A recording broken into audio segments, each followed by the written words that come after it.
بسم اللہ الرحمن الرحیم. In the name of Allah, the Beneficent, the Merciful. الحمد لله وكفى وسلام على عباده الذين اصطفى ما بعد فقد قال الله تبارك وتعالى في القرآن المجيد والفرقان الحميد أعوذ بالله من الشيطان الرجيم بسم الله الرحمن الرحيم والذين إذا فعلوا فاحشة أو ظلموا أنفسهم ذكروا الله فاستغفروا لذنوبهم ومن يغفر الذنوب إلا الله ولم يصروا على ما فعلوا وهم يعلمون أولئك جزاؤهم مغفرة من ربهم وجنات تجري من تحتها الأنهار خالدين فيها ونعم أجر العاملين. صدق الله العظيم وصدق رسوله النبي الكريم ونحن على ذلك من الشاهدين والشاكرين.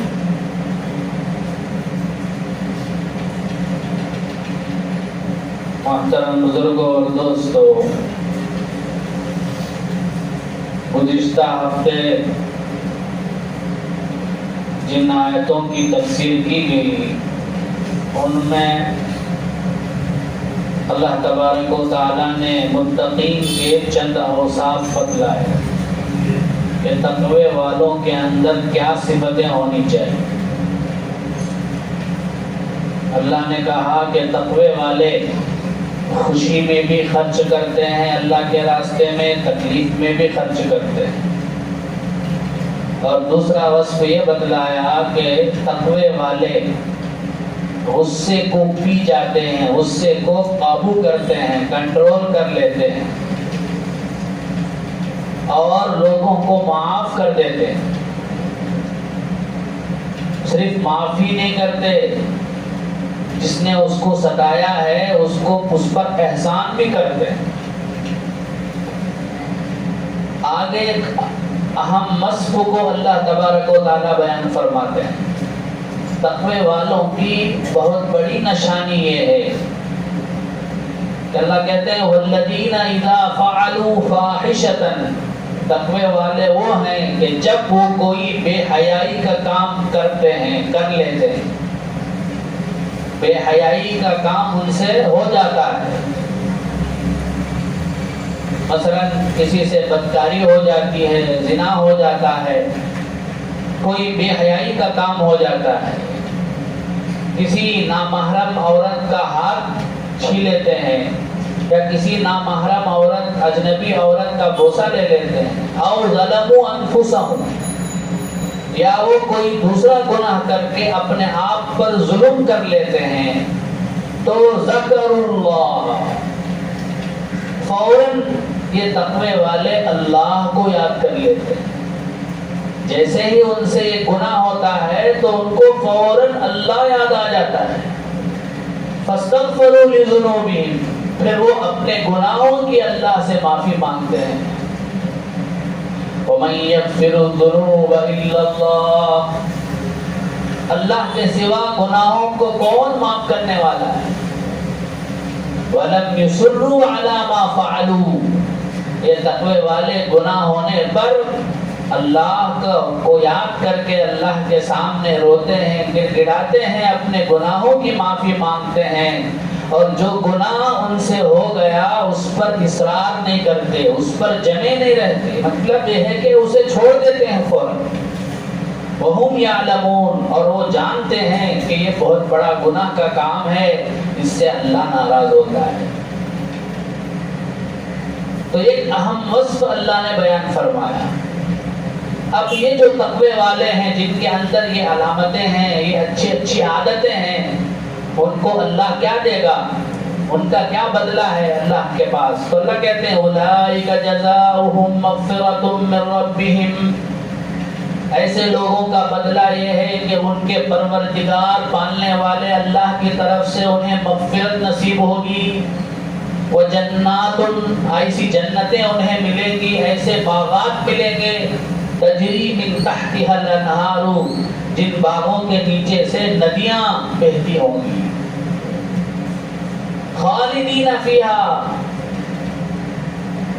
ان جنتوں میں، ان باغات میں ہمیشہ ہمیشہ رہیں گے، کبھی وہاں سے نہیں نکلیں گے۔ وَنِعْمَ أَجْرُ الْعَامِلِينَ، عمل کرنے والوں کا اجر کتنا اچھا ہے۔ تو بزرگوں اور دوستو، اللہ تبارک و تعالیٰ نے ان آیات کے اندر تقوی والوں کی ایک عادت بتائی ہے کہ جب بھی ان سے کوئی گناہ ہو جاتا ہے، انسان ہونے کے ناطے، بشر ہونے کے ناطے، ہر انسان غلطی کا پتلا ہے۔ کوئی انسان نہیں کہہ سکتا اللہ کے نبی کے علاوہ، انبیاء کے علاوہ، کہ میں گناہوں سے پاک ہوں، میرے سے کبھی گناہ نہیں ہوتا، کوئی نہیں کہہ سکتا۔ انبیاء کو اللہ نے معصوم بنایا، فرشتوں کو معصوم بنایا، ان کے علاوہ کوئی بھی انسان یہ دعویٰ نہیں کر سکتا کہ میرے سے گناہ نہیں ہوتا۔ گناہ ہو جاتا ہے، لیکن جو اللہ والے ہوتے ہیں، اللہ کے نیک بندے ہوتے ہیں، تقوی والے ہوتے ہیں، ان کو فوراً گناہ کا احساس ہو جاتا ہے، فوراً کو احساس ہوتا ہے، اللہ کے سامنے توبہ کرتے ہیں۔ ایک حدیث میں آتا ہے کہ جو ایمان والا ہوتا ہے اس کے لیے گناہ پہاڑ کے برابر بوجھ ہوتا ہے۔ جب اس سے گناہ ہو جاتا ہے تو وہ گناہ اس کے لیے پہاڑ کے برابر بوجھ ہوتا ہے۔ لیکن جو فاسق و فاجر بدکار آدمی ہوتا ہے، گناہ کرتے کرتے اس کا دل کالا ہو جاتا ہے، تو اب جب اس سے گناہ ہو جاتا ہے تو اسے ایسا ہی وہ گناہ معلوم ہوتا ہے جیسا کہ اس کے بدن پر ایک مکھی بیٹھی اور اڑ گئی۔ مکھی بیٹھتی اڑ جاتی، ہمیں اس کی فکر ہوتی کیا؟ کوئی فکر نہیں، کوئی پرواہ نہیں۔ تھوڑی دیر کے لیے مکھی بیٹھی اڑ جاتی ہے تو اس کی کوئی پرواہ نہیں۔ اسی طرح سے جب بندہ گناہ کرتے کرتے کرتے اس کا دل کالا ہو جاتا ہے، سیاہ ہو جاتا ہے، تو اسے گناہ ہی معلوم نہیں ہوتا۔ لیکن اللہ کے جو بندے ہیں، اللہ والے جو ہوتے ہیں، تقوی والے ہوتے ہیں، انہیں فوراً احساس ہوتا ہے، ہائے میرے سے کتنا بڑا گناہ ہو گیا۔ اس آیت کی تفسیر میں حضرات صحابہ کے بہت سارے قصے واقعات کتابوں میں نقل کیے گئے۔ حضرت ابو سعید تمار رضی اللہ عنہ ایک کھجور کی تجارت کرنے والے صحابی تھے، کھجور کا بیپار کرتے تھے۔ ان کی دکان پر ایک عورت کھجور خریدنے کے لیے آئی۔ اس وقت تک پردے کا حکم نازل نہیں ہوا تھا۔ وہ عورت انتہائی خوبصورت تھی۔ شیطان نے حملہ کر دیا تو صحابی رسول نے، ابو سعید تمار رضی اللہ عنہ نے اس عورت سے کہا کہ یہاں سے بھی زیادہ گھر میں بہترین کھجور موجود ہے، گھر کو آؤ میں تمہیں وہ کھجور دیتا ہوں۔ چنانچہ گھر لے کر گئے اور گھر جا کر ابو سعید تمار نے ان کو اپنے سے لگا لیا اور ان کے ہاتھ کا بوسہ دیا۔ تو اس عورت نے فوراً کہا اتق اللہ یا ابا سعید، اے ابو سعید اللہ سے ڈرو، کیا کر رہے ہو؟ فوراً چونک گئے، اللہ سے ڈرو بولتے ہی فوراً چونک گئے، بہت شرمندہ ہوئے، بہت نادم ہوئے، روتے ہوئے اللہ کے نبی صلی اللہ علیہ وسلم کی خدمت میں حاضر ہوئے کہ اللہ کے نبی صلی اللہ علیہ وسلم میرے سے گناہ ہو گیا۔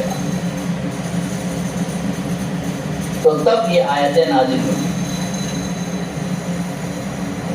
کہ تقوی والے اللہ کے نیک بندے وہ ہوتے ہیں کہ جب ان سے گناہ ہوتا ہے تو فوراً ان کو احساس ہوتا ہے، وہ اللہ سے روتے ہیں، اللہ سے گڑگڑاتے ہیں، اپنے گناہوں کی معافی مانگتے ہیں، آئندہ نہ کرنے کا عزم کرتے ہیں، پختہ ارادہ کرتے ہیں۔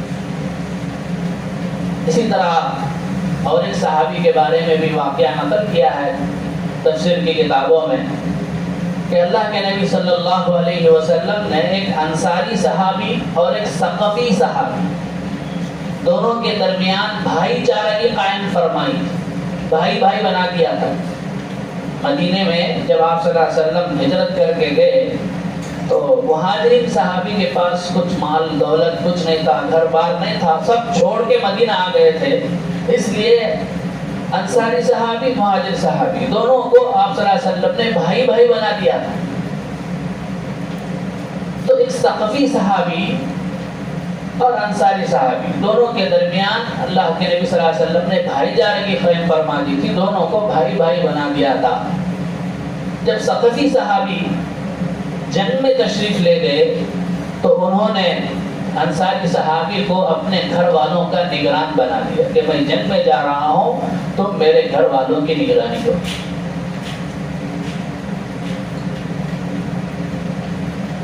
چند دن نگرانی کرتے رہے۔ ایک مرتبہ گھر والوں نے گوشت منگوایا بازار سے، گوشت لے کر گھر کے پاس آئے تو ثقفی صحابی کی بیوی نے گوشت لینے کے لیے ہاتھ بڑھایا تو شیطان نے حملہ کیا، فوراً انہوں نے ان کے ہاتھ کو پکڑا اور ان کے ہاتھ کا بوسہ دے دیا۔ جیسے ہی یہ گناہ ہونا تھا فوراً احساس ہوا اور روتے ہوئے وہی بھاگے، جنگل کو بھاگے، جنگل کو بھاگ کر اپنے اوپر مٹی ڈالتے ہوئے اللہ کے سامنے روتے رہے، گڑگڑاتے رہے کہ اللہ میرے سے کیا ہو گیا، میں نے میرے بھائی کے ساتھ خیانت کی، میرے بھائی نے میرے گھر والوں کو دیکھ بھالی کرنے کے لیے مقرر کیا تھا، میں نے کیا کر دیا۔ اب وہ ثقفی صحابی جہاد میں جا کر آئے تھے، جنگ میں جا کر آئے تھے، واپس آئے تو دیکھا کہ وہ موجود نہیں ہے۔ بیوی سے معلوم کیا تو بیوی نے سارا واقعہ سنایا اور کہا کہ وہ جنگل میں چلے گئے ہیں، رو رہے ہیں، ان سے یہ وہ ہو گیا، اس طرح کا واقعہ ان سے پیش آ گیا۔ تو جا کر دیکھا تو وہ جنگل کے اندر اپنے اوپر مٹی ڈال کے اللہ سے رو رہے، گڑگڑا رہے، رونا ان کا نہیں دکھ رہا ہے، رکتا ہی نہیں۔ تو انصاری صحابی نے انہیں تسلی دی، آؤ ابو بکر رضی اللہ عنہ کے پاس جاتے۔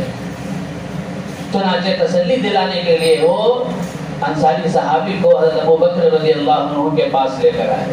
حضرت ابو بکر رضی اللہ عنہ نے پورا واقعہ سن کر کہا کہ تیرا ستیہ ناس ہو، تو نے اپنے بھائی کے ساتھ کیا کر دیا۔ مجاہد کے لیے اللہ کو بہت زیادہ غیرت آتی ہے، جتنی غیرت کسی اور کے لیے نہیں آتی ہے۔ تم نے ان کے گھر والوں کے ساتھ کیا حرکت کی۔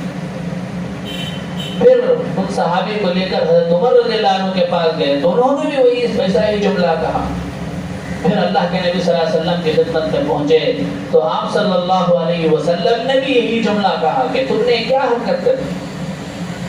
بعد میں اللہ تبارک و تعالیٰ نے ان کی سچی توبہ، ان کی سچی ندامت، ان کی شرمندگی کو لاج رکھتے ہوئے آیت نازل فرمائی، جس میں اللہ نے ان کی تعریف فرمائی کہ یہ لوگ ایسے ہیں کہ جب ان سے ایسا کچھ کام ہو جاتا ہے تو فوراً چونک جاتے ہیں، فوراً متنبہ ہو جاتے ہیں، اللہ کو یاد کر کے اللہ کے سامنے روتے ہیں، گر پڑاتے ہیں۔ ایسے بے شمار واقعات صحابہ کرام کے اندر اللہ کا خوف اتنا تھا، انہیں معلوم تھا کہ اگر میں یہ گناہ کا اقرار نبی صلی اللہ علیہ وسلم کے سامنے کروں گا تو میری جان چلی جائے گی، مجھے سزا دی جائے گی۔ اس کے باوجود اللہ سے ڈر کر وہ نبی صلی اللہ علیہ وسلم کی خدمت میں حاضر ہوتے تھے اور آ کر اپنے گناہ کا اقرار کرتے تھے کہ اللہ کے نبی میرے سے یہ گناہ ہو گیا۔ حدیث کی سب کتابوں میں موجود ہے۔ حضرت ماعز اسلمی رضی اللہ تعالیٰ ان سے ایک مرتبہ جو ہے زنا ہو گیا، بدکاری ہو گئی۔ ہو جانے کے بعد انہیں احساس ہوا تو نبی صلی اللہ علیہ وسلم کی خدمت میں حاضر ہوئے کہ اللہ کے نبی مجھے پاک کر دیجیے، میرے سے گناہ ہو گیا ہے۔ حضور صلی اللہ علیہ وسلم نے چہرہ پھیر دیا، دوسری طرف آئے، اللہ کے نبی مجھے گناہوں سے پاک کر دیجیے، میرے سے گناہ ہو گیا۔ حضور صلی اللہ علیہ وسلم نے پھر چہرہ پھیر دیا، پھر اور ایک طرف آئے۔ بعض روایتوں میں آتا ہے کہ آپ صلی اللہ علیہ وسلم نے انہیں دھتکار دیا، جاؤ، تو بہت دور چلے گئے، پھر واپس آئے، پھر آ کر کہا۔ ایسے ہی 3-4 مرتبہ آپ صلی اللہ علیہ وسلم نے انہیں ڈانٹا، لیکن وہ بار بار آتے رہے۔ تو آپ صلی اللہ علیہ وسلم نے پوچھا کیا تم سے بدکاری ہو گئی، یہ حیائی کا کام تم سے ہو گیا؟ تو انہوں نے کہا ہاں اللہ کے نبی صلی اللہ علیہ وسلم، آپ مجھے گناہوں سے پاک کر دیجیے۔ تو آپ صلی اللہ علیہ وسلم نے صحابہ سے پوچھا یہ آدمی کیا کہہ رہا ہے، کیا یہ دیوانہ ہے؟ صحابہ نے کہا کہ نہیں اللہ کے نبی یہ دیوانے نہیں ہیں۔ پھر پوچھا کیا انہوں نے شراب پی لی ہے؟ آپ صلی اللہ علیہ وسلم نے سونگھ کر دیکھا تو شراب کی بھی بو نہیں تھی، لیکن وہ بار بار کہہ رہے ہیں کہ اے اللہ کے نبی مجھ پر سزا جاری کر دیجئے، مجھے پاک کر دیجئے، میرے سے گناہ ہو گیا ہے۔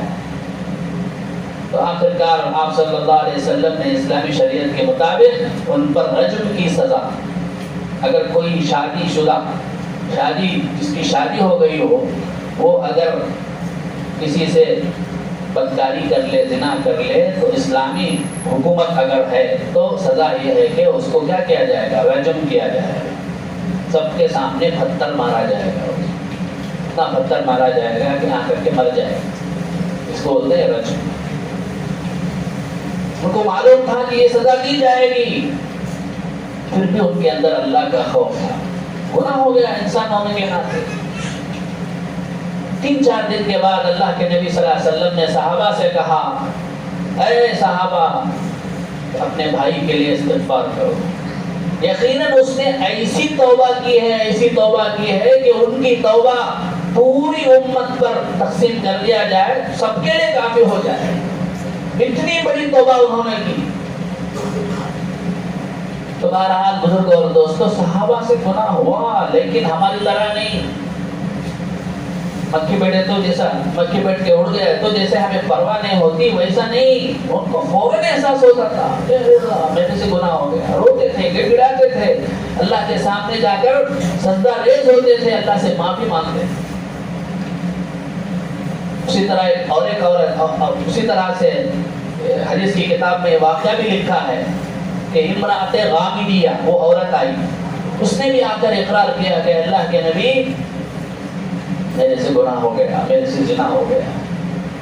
تو آپ صلی اللہ علیہ وسلم نے اس کو بھی ڈانٹا، اس سے بھی منہ پھیرا۔ تو عورت کہنے لگی کہ اللہ کے نبی کیا آپ مائد اسلمی کی طرح مجھے بھی دھتکارنا چاہتے ہیں، مجھے بھی واپس بھیجنا چاہتے ہیں؟ تو آپ صلی اللہ علیہ وسلم نے آخرکار اس سے کہا کہ کیا تجھ سے یہ کام ہو گیا، یہ بدفعلی ہو گئی، بدکاری ہو گئی؟ تو اس نے کہا کہ ہاں اقرار ہو گیا، اقرار کیا اس نے کہ میرے سے یہ ہو گیا۔ بعد میں دیکھا گیا تو وہ عورت حاملہ ہو گئی تھی، حمل والی ہو گئی تھی۔ تو آپ صلی اللہ علیہ وسلم نے کہا کہ اب تجھ پر سزا نہیں جاری کی جا سکتی، کیونکہ وہ حاملہ ہے، جب تک حمل وضع نہ ہو تب تک تجھ پر سزا نہیں جاری کی جائے گی۔ چنانچہ وہ عورت بھی چند دنوں کے بعد جب حمل وضع ہو گیا، بچہ جن دی، تو پھر نبی صلی اللہ علیہ وسلم کی خدمت میں آئی، آ کر کہا کہ اللہ کے نبی آپ نے کہا تھا کہ حمل وضع ہونے تک سزا نہیں جاری کی جا سکتی، اب تو حمل وضع ہو گیا ہے، میں نے بچہ جن دیا ہے، اب مجھ پر سزا جاری کیجیے۔ تو ہم صلی اللہ علیہ وسلم نے فرمایا کہ نہیں، ابھی نہیں، بچے کو دودھ پلانا ہے، جب تک بچہ دودھ پینا نہ چھوڑ دے تب تک تم پر میں سزا جاری نہیں کر سکتا۔ چنانچہ وہ عورت گئی، 1 سال 1.5 سال 2 سال تک بچے کو دودھ پلاتی رہی۔ جب بچہ دودھ پلانا چھوڑ دیا تو پھر نبی صلی اللہ علیہ وسلم کی خدمت میں آئی، اس حال میں آئی، روایات میں آتا ہے کہ بچے کے ہاتھ میں روٹی کا ٹکڑا تھا۔ آ کر کہا کہ اللہ کے نبی صلی اللہ علیہ وسلم دیکھیے کہ میں نے بچے کو دودھ پلایا، یہاں تک کہ اس کا میں نے دودھ بھی چھڑا دیا ہے اور یہ خود کھانے لگا ہے، اللہ کے نبی اب مجھ پر سزا جاری کی، پھر سزا جاری کی۔ اتنا وقفہ دیا گیا، پھر بھی چاہتے تو بھاگ سکتے تھے، وہ علاقہ چھوڑ کر بھاگ سکتے تھے، نہیں بھی آ سکتے تھے۔ آپ صلی اللہ علیہ وسلم کی طرف سے اس زمانے کے جیسا پولیس وغیرہ نہیں تھی، سپاہیاں نہیں تھے، خود آگے کر رہے، اقرار کر رہے، کیا تھا یہ؟ خوف خدا، اللہ کا خوف۔ تو بزرگ اور دوستو، آج ہمارے اندر بھی اس خوف کی ضرورت ہے۔ یہ خوف نہ ہونے ہی کی وجہ سے ہمارے سے گناہ ہو رہی ہیں، نمازیں چھوٹ رہی، ہمیں احساس ہی نہیں۔ شادی بیاہ کے موقع پر دیکھو، نمازیں چھوٹ جاتی ہیں، جنازہ میں کہیں جاتے ہیں نمازیں چھوٹ جاتی ہیں، سفروں میں جاتے ہیں نمازیں چھوٹ جاتی ہیں، اور اس کے علاوہ بے شمار گناہوں میں ملوث ہیں۔ فون اٹھا لیتے ہیں، یہ کوئی تصویر آتی ہے تو اسی میں لگ جاتے ہیں، ہمیں احساس ہی نہیں ہوتا کہ ہم سے کتنا بڑا گناہ ہو رہا ہے. تو دوستو خوف خدا جو ہے وہ ہمارے اندر نہیں ہے، اسے پیدا کرنے کی ضرورت ہے، تبھی ہمارے لیے نجات ہے. خوف خدا کے بغیر ہم دین پر جم نہیں سکتے، اللہ کا مقرب بندہ نہیں ہو سکتے. ہم پر جو مصیبتیں آ رہی ہیں اس کی بڑی وجہ یہی ہے کہ ہم 100% اسلام پر عمل نہیں کر رہے ہیں. بہت سارے گناہ ہو رہے ہیں، بے شمار گناہ ہیں. سود کھا رہے ہیں، شراب پی رہے ہیں. ہمارا نوجوان طبقہ پتہ نہیں کیا کیا کر رہا ہے. نشاور چیزیں کھا رہے ہیں ہمارے نوجوان، اور اسی طرح سے دوسرے اس کے جو کھیل ہیں جوئے کے، ان گیموں میں مصروف ہیں. پتہ ہی نہیں ان کو کہ یہ گناہ، احساس ہی نہیں. دوستوں سے سب کیا ہے؟ خوف خدا کی کمی.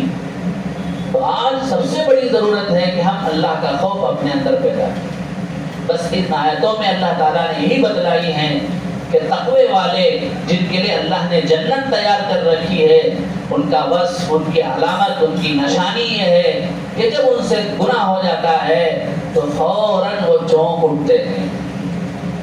اتنا ہی نہیں، صرف گناہ ہونے پر نہیں، ایک مستحب عمل اگر چھوٹ جائے تب بھی صحابہ کرام جو ہے اللہ سے معافی مانگتے تھے. حضرت معاویہ رضی اللہ عنہ کا قصہ مشہور ہے. حضرت معاویہ رضی اللہ تعالیٰ عنہ تہجد کے بڑے پابند تھے، تہجد پڑھتے تھے. ایک مرتبہ شیطان نے انہیں سلا دیا، تہجد پڑھنے نہیں دیا. صرف تہجد کی نماز چھوٹی. تہجد کی نماز فرض ہے کیا؟ واجب ہے کیا؟ سنت بھی نہیں، نفل ہے. سنت مؤکدہ بھی نہیں، نفل ہے. سنت غیر مؤکدہ بول سکتے، نفل ہے. اس کے چھوٹنے پر حضرت معاویہ رضی اللہ تعالیٰ عنہ دن بھر اللہ کے سامنے روتے رہے، گڑگڑاتے رہے، استغفار کرتے رہے، اللہ سے معافی مانگتے رہے. ہمارے سے کتنے فرض چھوٹے ہوں گے، کتنی فجر کی نمازیں چھوٹی ہوں گی، کتنی عشاء کی نمازیں چھوٹی ہوں گی. ہمیں کبھی اللہ کے سامنے روئے کیا، گڑگڑائے کیا؟ لیکن معاویہ رضی اللہ تعالیٰ عنہ دن بھر روتے رہے، گڑگڑاتے رہے، اللہ سے معافی مانگتے رہے. واقعے میں لکھا ہے کہ دوسرے دن ایک صاحب، ایک بزرگ جو ہے، برابر 3:30 بجے آ کے اٹھا رہے، ان کو جگہ رہے، اٹھو بھائی تہجد کا وقت ہو گیا. حضرت معاویہ رضی اللہ عنہ نے پوچھا کون ہو تم؟ اس نے کہا کہ میں شیطان. شیطان تو اتنا اچھا کام کرتا نہیں، تہجد کے لیے اٹھانے کا کام شیطان کیسا کرے گا؟ بول، صحیح بول، کون ہے؟ کہ نہیں میں شیطان ہی ہوں. تو پھر یہ تہجد کے لیے کیوں اٹھا رہے تھے؟ تو اس نے کہا بات دراصل یہ ہے کہ کل میں نے تمہیں سلا دیا تھا، تہجد پڑھنے نہیں دیا تھا، اور اس کی وجہ سے تم دن بھر استغفار کرتے رہے، اللہ سے معافی مانگتے رہے، روتے رہے، گڑگڑاتے رہے. اس کی وجہ سے اللہ تبارک و تعالیٰ نے تمہارا مقام اتنا بڑا دیا، تمہیں اتنا ثواب دیا، اتنا ثواب دیا کہ تم اگر تہجد پڑھتے تو بھی اتنا ثواب نہیں ملتا تھا تمہیں. اس لیے میں سوچا کہ تمہیں سلایا تو تمہیں کیا کریں گے؟ ایسے ہی دن بھر استغفار کرتے رہیں گے، روتے رہیں گے، گڑگڑاتے رہیں گے، تمہارا مرتبہ بڑھتا ہی رہے گا. اس لیے میں نے چاہا کہ اٹھا دیں ان کو تہجد کو، یہی بہتر ہے. تو بہرحال صحابہ کرام جو ہے ایسے تھے. تو ہمیں بھی صحابہ کرام کے ان اوصاف کو اپنانے کی ضرورت ہے. اللہ تبارک و تعالیٰ مجھے بھی اور آپ کو بھی اس وصف کو یعنی خوف خدا کو اپنے اندر پیدا کرنے کی توفیق عطا فرمائے، تمام گناہوں سے بچنے کی توفیق عطا فرمائے، شریعت کے ایک ایک حکم پر عمل کرنے کی توفیق عطا فرمائے، پورے امت مسلمہ کو گناہوں سے محفوظ فرمائے. آمین. وآخر دعوانا الحمدللہ رب العالمین. اللہم صلی علی سیدنا مولانا محمد وبارک وسلم علیہ. اللهم ربنا اغفر لنا ولإخواننا الذين سبقونا بالإيمان ولا تجعل في قلوبنا غلا للذين آمنوا ربنا إنك رؤوف رحيم. ربنا لا تؤاخذنا إن نسينا أو أخطأنا ربنا ولا تحمل علينا إصرا كما حملته على الذين من قبلنا ربنا ولا تحملنا ما لا طاقة لنا به واعف عنا واغفر لنا وارحمنا أنت مولانا فانصرنا على القوم الكافرين اللهم إنك عفو كريم تحب العفو فاعف عنا يا كريم اے اللہ ہم سب کے گناہوں کو معاف فرما اے اللہ صحابہ کے جیسا خدا ہمیں نصیب فرما اے اللہ ہمیں گناہوں کا احساس پیدا فرما ہر قسم کے گناہوں سے ہماری اور پورے امت مسلمہ کی حفاظت فرما اے اللہ ہمارے نوجوانوں کو یا اللہ محفوظ فرما ان کے اندر تقوی اور خشیت پیدا فرما اے اللہ سب کو 5 وقت کا نمازی بنا یا اللہ پابند صوم و صلاۃ بنا اے اللہ